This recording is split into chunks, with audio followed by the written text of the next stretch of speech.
Alrighty guys, it's July. That means it's time for yet another tier list video. Like last month, I've gotten them split in different types, but there is not enough characters to split into 4 videos, so they're gonna be all in the one. Before any further, please black flashlight months of content and let's go. Alright, so first up we have Red, right? And the only Red character that came out in the entire month, you know, on JP and Global was Red and Nami, okay? The teen one, which we're getting in probably like 2 weeks on Global, right? So the Nami's like absolute god tier, right? So he's like a slot 3 limited DPS slash support, right? Like his main goal is to support, but he can, you know, just nice numbers, right? So as for his kit, he's pretty simple, right? So skill 1's gonna be just melee damage, and it will increase his own crit rate too, right?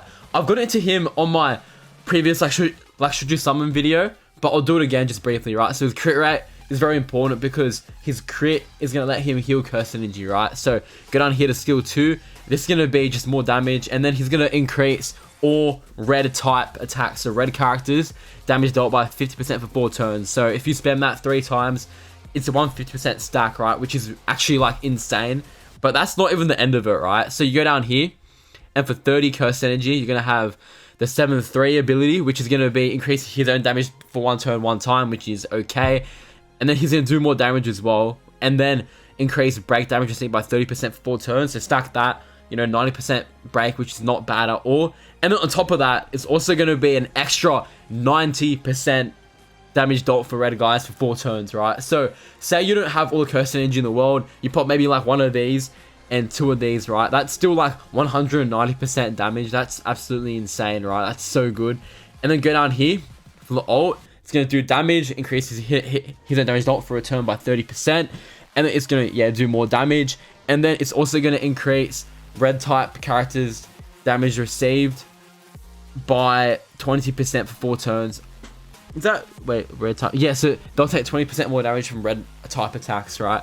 And also down here, it's going to increase all red allies damage dealt by an extra 52, right? So you're going to, you know, have your ult going and all this stuff.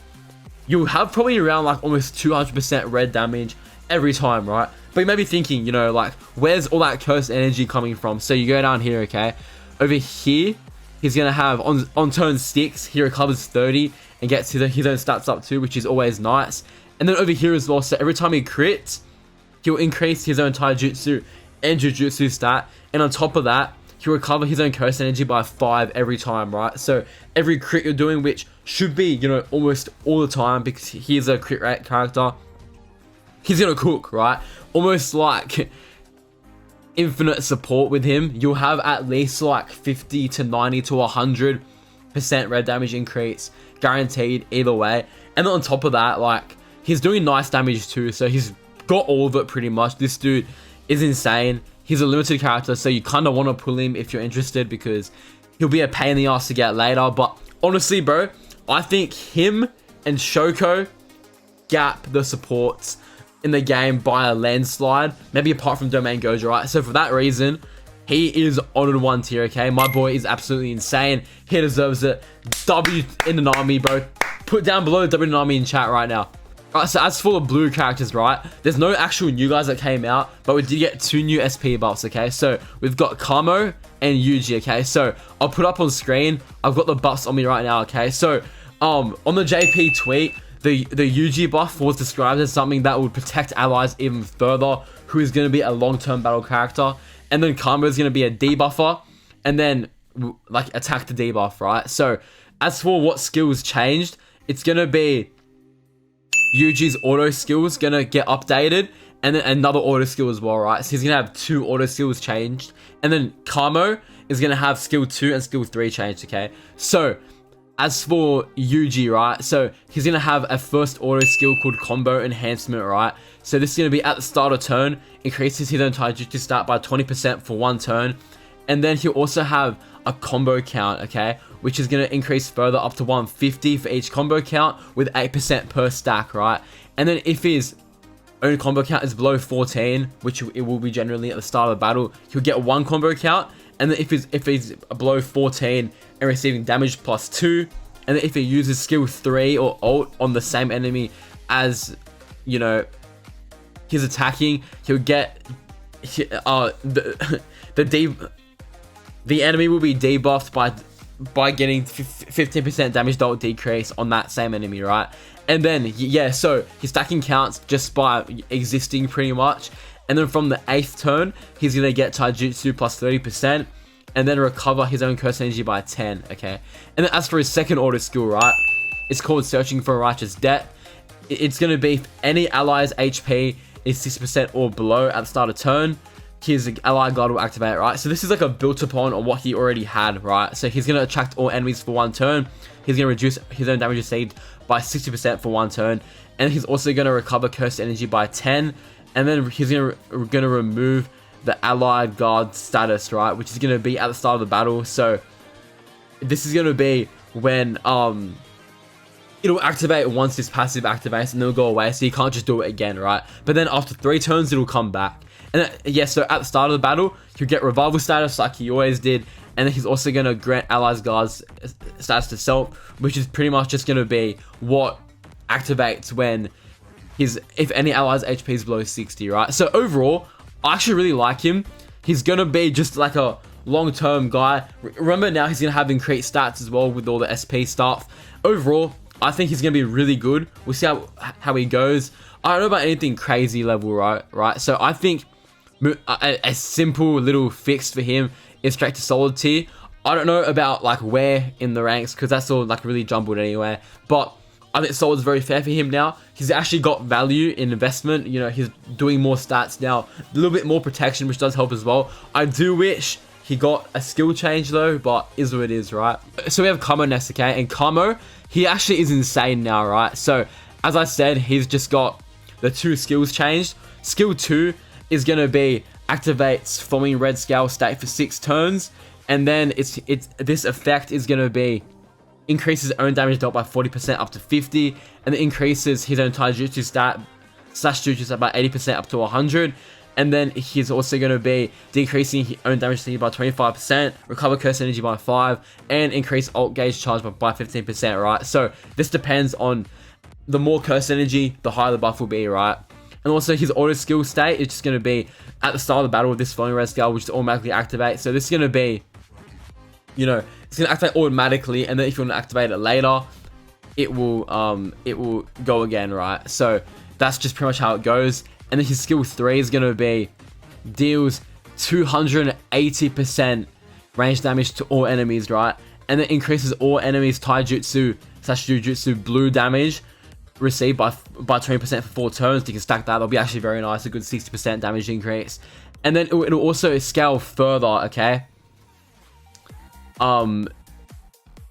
With Fire Scale Skate active, which will be 30% extra, right? So he's doing like up to like what 80% or something per, which would be crazy because if you already have the skill 3 stacked 3 times, that's 60 plus another 30, 30, 30. You're looking at like what 120% extra, which is actually really good, right? So Kamo's gonna be really good actually. So that's Kamo. Nothing too crazy, but you know, just more debuffing and a bit more stats for him, which is nice, right? So I think for Kamo, I think he goes in solid tier as well. Again, I don't think he's a must-have because I'm not seeing too much different stuff, but I don't know how much his skills cost, so I'm not sure about it. I don't think it says on the Discord. Yeah, it doesn't say, but I assume it wouldn't be too much. But yeah, either way, it's good debuffing, so solid is very fair for him. He might increase when you see him in game. On global, I'll definitely try him out, but that's my ranking for now. Alright, lastly, we have Junpei. Okay, Junpei is very in solid tier, but he got an SP buff as well. So with Junpei, he's going to have his skill 2 and skill 3 as well, right? And the JP little news thing described him as a buffer alongside attack immunity, okay? So I guess he's going to be debuffing and buffing at the same time. I guess we'll find out, right? So his skill 2 is called Moon Dregs, and they've added a few things, right? So some things are already from the old skill, but he'll grant himself attack notification to self 1 turn 1 time, and then 1 turn 1 time attraction of enemies attacks. It would be cool if they increase that, but whatever, right? Also going to increase his own juice stat by 30% for 2 turns. And here we go. To increase his own damage by 35% for 2 turns, which is very nice because I remember like an issue I had with him was he was attracting enemies attacks. He had like the 1-time application, but he didn't have any actual like damage reduction that actually mattered, right? So this does help him a lot. And then also he's gonna increase or decrease all allies damage to by 20% for 2 turns. And then also he's gonna increase yellow allies stats by 50% for 3 turns. And then also grant stun immunity to an ally behind him 1 turn 1 time. That could be useful actually. I actually don't mind that at all. So clearly Junpei now, he's just helping his team a little bit more now. And I appreciate that, right? I don't think he's like getting anything too much extra to what he originally had. So as you can see by the reactions down here, nothing's really changed. Just a little bit of that, right? But you're not going to use him for that role anyway. Like, he's never been a tank. He's been a little debuffer with his little attack or jujutsu lowering, right? So interesting. But his skill 3 is going to be poison stab. It's going to do more damage than last time and a bit more poison damage as well. And he's also going to increase the enemies actually by a little bit more, right? And it'll be 4 turns. And then if they're poisoned or how many poison turns they have left, they'll get extra debuffs, right? So overall, Junpei probably stays where he is on the tier list. I don't think he gets much crazier at all. Do you need him? No, that's why he's not on a must-have. I think that's pretty fair for him. You know, he's not really going to be a tank anyway, so a tank skill like that he's getting, it's appreciated, but I don't see the use. But that's going to be the yellow list. Unfortunately, nothing this month for green. I was going to put Choso, but he's not out yet, so I'll wait till he comes out, then I'll put Choso. But that's all for today's video, boys. If you enjoyed, be sure to black flash that buzz of content. Comment down below if you have any disagreements with me. You know, I want all the smoke, but I'll see you guys later. Peace.